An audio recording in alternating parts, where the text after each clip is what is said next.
Bonjour tout le monde. Et puis, je vais d'abord vous présenter la zone d'étude qui est la rivière de Cavaillon. Donc, c'est environ 21 km de rivière. Et la ligne rouge que vous voyez là maintenant, ça représente la limite d'inondation de la rivière de Cavaillon pendant l'épisode de Matthew en 2016.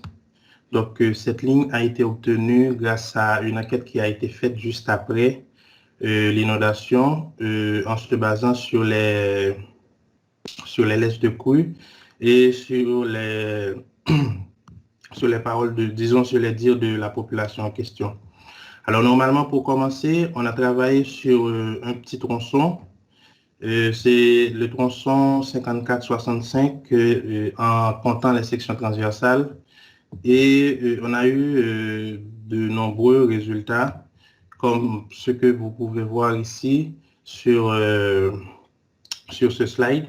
Mais on peut voir clairement que dans ce tronçon-ci, il n'y a pas vraiment eu d'inondation, mais on a continué à travailler en faisant des comparaisons en une dimension et en deux dimensions de la rivière de Cavaillon. Alors normalement, étant donné qu'il n'y a pas vraiment d'inondation dans cette région, nous avons continué à travailler sur... il fallait choisir une autre région pour continuer à travailler là où il y a réellement d'inondation. Donc, ici, c'est une représentation de la comparaison 1D, 2D. Donc, je ne vais pas rester là-dessus, mais on va essayer de voir sur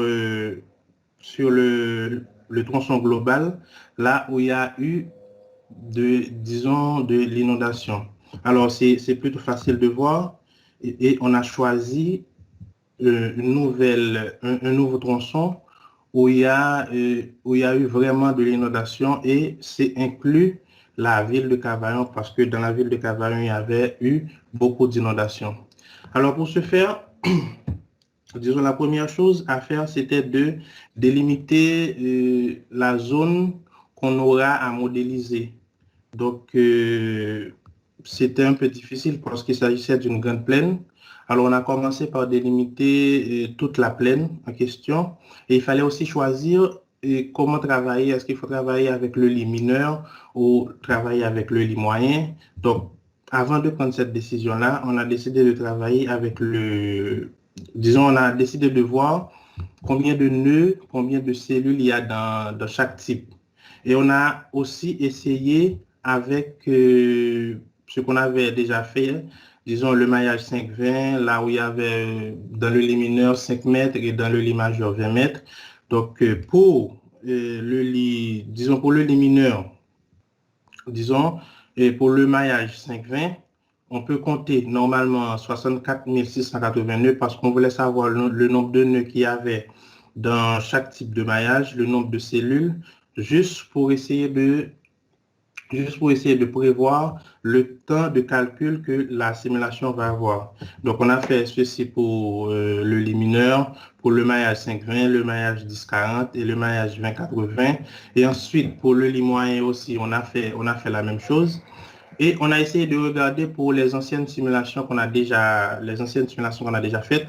Donc, pour voir, et on a essayé de comparer et par rapport aux cellules, par rapport aux plus petits rayons, le temps qu'il faudra pour une nouvelle simulation.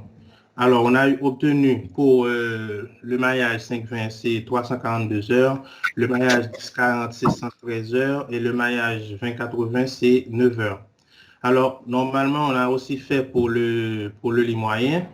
Et ensuite, étant donné qu'il y avait beaucoup d'heures, par exemple 387 heures, 129 heures, donc on a décidé de travailler avec le maillage le plus grossier, juste pour confirmer normalement la limite qu'on a imposée pour faire le maillage. Donc, cette fois-ci, on n'a pas travaillé en écoulement permanent, mais plutôt en écoulement transitoire. On a utilisé l'hydrogramme. Disons que moi-même, j'ai utilisé l'hydrogramme de Dory juste pour faire ça. OK. Et on a obtenu pour le maillage 20-80 ce type de résultat. Donc, on voit que c'était pas une très mauvaise idée de prendre toute la plaine d'inondation comme résultat. Et on ne s'est pas arrêté là. Normalement, on s'est dit que pour faire un petit peu de comparaison, ce serait bien aussi de le faire avec les maillages les plus fins comme le maillage 10-40 et le maillage 5-20, juste pour faire une comparaison entre les différents types de résultats. Alors, je continue à travailler avec le maillage 10-40. Donc, d'abord, il faut dire que dans ces résultats-ci, disons que l'inondation, on peut voir que l'inondation n'est pas causée par la montée directement de toute la rivière, mais c'est surtout en certains points fixes que l'eau, là où il y a peut-être des dépressions, là où il y a peut-être là où il y a quelque part où l'eau peut circuler. Donc, c'est pas toute la rivière qui est montée. Ça, c'est pour le premier résultat. Donc, normalement, on a continué à travailler, comme vous pouvez voir dans ces résultats aussi. Et, disons, ça a un peu confirmé la limite d'abord déjà qu'on a donnée à notre maillage. Ensuite, on a continué avec le maillage 10-40 et on a essayé de comparer ces résultats-là aux résultats qu'on avait obtenus avec le maillage 20-80. Donc, on a essayé de superposer les deux résultats. Alors, vous pouvez voir en rouge, c'est le maillage 20-80 et 10, c'est le maillage, et en vert, c'est le maillage 10-40. Donc, il y a une petite augmentation de la surface d'inondation. Et on a continué à travailler aussi avec le maillage 5-20.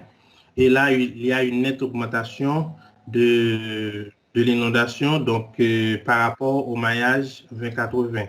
Bon, étant donné que le maillage 20-80 était supposé là pour seulement identifier l'air inondable, donc normalement, je pense que c'est fait maintenant. Ensuite, j'ai essayé de mettre les trois maillages en même temps, le maillage 20-80, le maillage 10-40 et le maillage 5-20, juste pour voir.